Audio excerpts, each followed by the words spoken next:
Could a strange substance found by a southwest Arkansas man be part of a government test?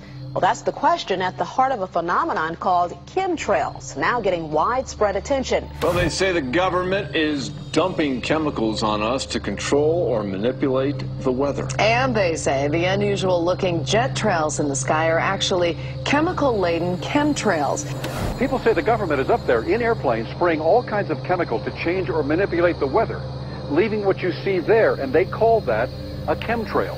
So when I look up there and I think are contrails, you're telling me are chemtrails? Yes, that a contrail would be dissipated by now. And it's interesting, Dale and Christina, this is of interest not just in this country, but European countries and frankly all over the world. A lot of folks interested in it. Well, Dave, you mentioned that climatologists and others who study the atmosphere believe that they'd be able to surely spot any kind of signs of an ominous plot.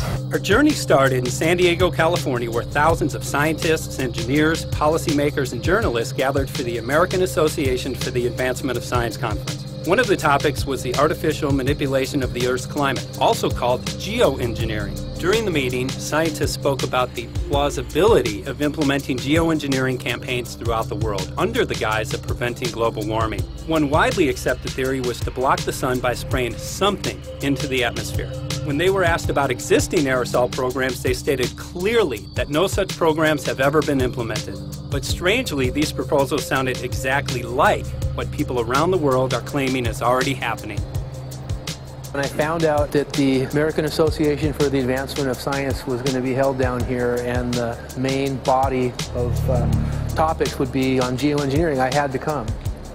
I had to be in on this. I had to hear what these top climate change scientists had to say. And that's the other question about chemtrails and whether geoengineering is being employed right now without our knowledge. I don't have any personal insight into that, other than to say that I worked in government at pretty high levels in the White House and at state government. I'm personally skeptical of that. But obviously you never know what you don't know. Chemtrails. On the internet, they are cited as proof of the government creating clouds to combat global warming. They claim the American government, with the secret approval of the national government, is covertly using jet aircraft to spray population centres with aluminium, with barium and with strontium so as to reduce people's immunity and reduce the global population. I'm always a little bit suspicious because the government doesn't seem that capable to do something on such a large scale. That is not rain, that is not snow. Believe it or not, military aircraft flying through the region is dropping chaff. Small bits of aluminum, sometimes it's made of plastic or even talicized paper products, but it's used as an anti-radar issue, and obviously they're up there practicing. Now, they won't confirm that, but I was in the Marine Corps for many years, and I'll tell you right now, that's what it is. What happens here, military jets, some come out of Key West Air Force Base, and they move off into the atmosphere, and they drop mylar strips. Some could be a little wider, some are small glass fibers that are coated in aluminum. And what the Air Force does is they take their military jets and they dump these out of the aircraft, they fall into the atmosphere, and some take as much to a day to fall down. This is inevitably military or something going on. The government, the Air Force, you see this kind of a pattern like this, you can rest assured there's something going on. They're actually little bitty magnetic and little bitty strips of, whether it's aluminum. It's a nuisance to you and I to determine what's real and what's not, but it looks like it is a life-saving operation there from the military. The apparent motive behind this conspiracy theory is one world government. Order, I cannot hear. Mr. Speaker, I want to assure the House that both my ministry and my colleague, the Minister of Health, who have received correspondence on this issue, that this conspiracy theory does not have an iota of truth, and that the trails observed from aircraft simply come from jet engines. Question number 9 of order. And I think what an appalling example it is of the new Foreign Affairs spokesperson for the Labour Party that she's spreading conspiracy theories about the United States government. The House has heard sufficient. It is called geoengineering, fighting global warming by putting a chemical dust in the atmosphere and reflecting harmful radiation back into space. We take geoengineering to mean deliberate, large-scale intervention in the Earth system. There are a variety of schemes that have been discussed for geoengineering. A classic example is injecting reflecting particles into Earth orbit. Nevertheless, there might be some good reasons to think about alumina. It turns out, first of all, there's been a lot of work on the environmental consequences of alumina in the stratosphere. The big deal really is that alumina has 4 times the volumetric rate of forcing for small particles as does sulfur. And that means you have 4 times less surface area for the same rate of forcing. And this is a much bigger deal. You'd have roughly 16 times less the coagulation rate, and that's the thing that really drives removal. So you could get away, we think, with much smaller mass fluxes. So that's why we see things like in the use aircraft patent from '89, they talk about aluminum. And that's why we're seeing in the surface water samples aluminum. And here's David Keith saying that aluminum has 4 times the reflective volume surface area. So they'd like us to think that we're talking about sulfur, but here they slipped up and let it out that aluminum is 4 times better to achieving their ends, and it sounds like it's kind of the one they don't want us to know the effects of. The little picture is from a nanofabrication study, which shows you can make very high quality, and do this in just a jet in a very simple way, make high quality alumina particles just by spraying aluminum vapor out, which oxidizes. So it's certainly in principle possible to do that. There's a big literature that's already looked at that. And you could do that by either building new versions of these aircraft or even re-engineering existing aircraft. So there's some ideas of that. So you go to an engineering firm and you want this done. They don't say this is hard or unusual. They say, okay, yes, we could do it. Aerosol geoengineering looks like it is so cheap that the cost is basically not going to be an issue. That means that implementation decisions will be risk-to-risk decisions. The risk of doing it against the risk of not doing it. And it makes the problem of how we govern it fundamentally harder and different and novel. So I've told you that it's cheap to deliver materials to the stratosphere, and I'm convinced that's true. I don't think that will change. But I think the more we do research, the less easy this will look, the more complicated the environmental effects will look. And that's a good thing, because right now it looks too easy. So I think that if we do more research, we're likely to find out that it's harder and more complicated than we thought, and that the side effects are harder to manage. And that's a healthy outcome that will make it easier to do the management. Of course, the opposite reaction is possible. It's an empirical question, how people will actually react to knowledge about this. Another reaction is to say, if these crazy scientists are so concerned about putting CO2 in the atmosphere, they want to think about these things, then that might actually mean we should be more serious about the risks of CO2 in the atmosphere. And by the way, it's not really a moral hazard, it's more like free riding on our grandkids. And by the way, it's not really a moral hazard, it's more like free riding on our grandkids.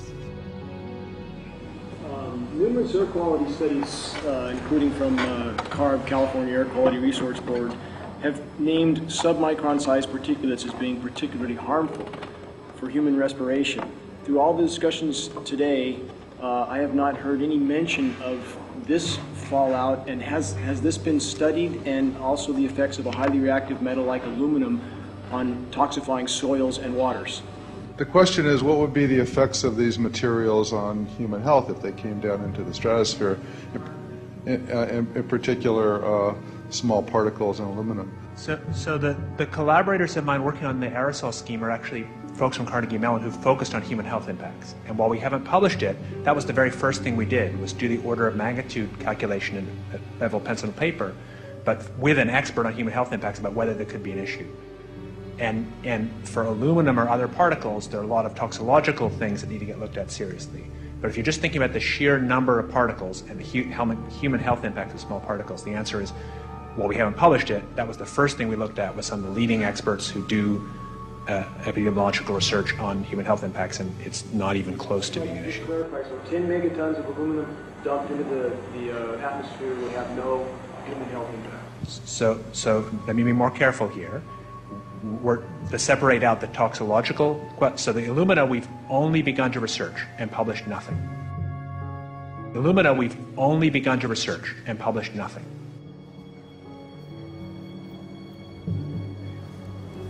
Dane looked at him and he said, so you're telling me that spraying 10 to 20 megatons of aluminum, as you said, would have no human health effects? He took a deep breath and he swallowed and he said, let me be more careful here. We haven't done anything serious on alumina, and so there could be something terrible that we'll find tomorrow. We haven't looked at it.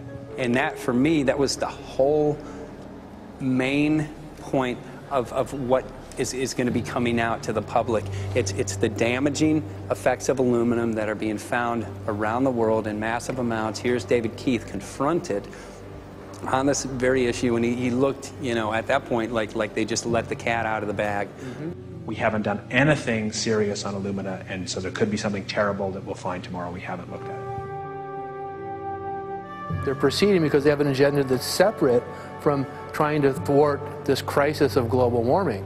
You know, there's obviously several other objectives, whether it's depopulation, control, weapons aspects, communications aspects, all kinds of things, you know, wild cards that we know nothing about. We don't really know, and I'm not going to attempt to speculate on exactly what the agendas are, but we can see clearly the agendas are not benefiting mankind. You know, it's benefiting the agenda of the elite. And so I think the question is, how do you draw the line between some activity that is allowed and doesn't need global governance and activities that do require global governance? Dr. John Holdren has agreed to serve as Assistant to the President for Science and Technology and Director of the White House Office of Science and Technology Policy. I look forward to his wise counsel in the years ahead. My personal opinion is that we have to keep geoengineering on the table. We have to look at it very carefully because we might get desperate enough to want to use it. So what would we do if in year 2040 or 2060 there's a severe climate crisis, say widespread famines or Greenland sliding suddenly into the ocean? That the only plausible way in which we could start the Earth cooling this century is to directly intervene in the climate system, say by putting particles in the stratosphere. We do stuff in the stratosphere all the time, of course, and so it's not as though the stratosphere is absolutely pristine. But you don't want to have people going off and doing things that involve large radiative forcings or go on for extended periods, or for that matter provide lots of reactive surfaces that could result in significant ozone destruction. You know, maybe I'm putting a particle into the atmosphere because I'm trying to make money, or maybe I'm putting a particle into the atmosphere because I'm engaging in scientific research and trying to understand cloud physics, or maybe I'm putting this particle into the atmosphere because I'm trying to make it rain locally to seed a cloud and get more snow on our ski slopes. And this obviously raises all kinds of questions. It's hugely risky. It will likely negatively impact some people, but we might find ourselves in a situation where those risks seem worth taking. One of the things that really shocked me was in one of the breakouts they had the benefits of these programs and then the risks. Now the benefits, the one thing that was stated was the just cooling the planet. You know, some of the risks were ozone depletion, droughts in Africa and Asia. I got to tell you, I came away from this experience after listening to these scientists for 4 days of symposiums, really concerned because it's clear now that they are justifying, rationalizing, and looking to legitimize some really, really horrible impacts, further impacts on our environment. And they're basically formulating the sales strategy and the implementation and oversight strategy and the funding strategy. After San Diego, I was shocked by the programs that had been proposed. I decided to write about it. That night when I finished, I sent the article to an online publication with my email address attached. When I woke up the next morning, my inbox was flooded with responses from around the world. Why? Because I had just broken the story on aluminum in geoengineering models, which I had no clue at the time that very few people knew about. Now this metal, aluminum, is being found in massive quantities way above normal levels all over in rain, in soil, and in snow.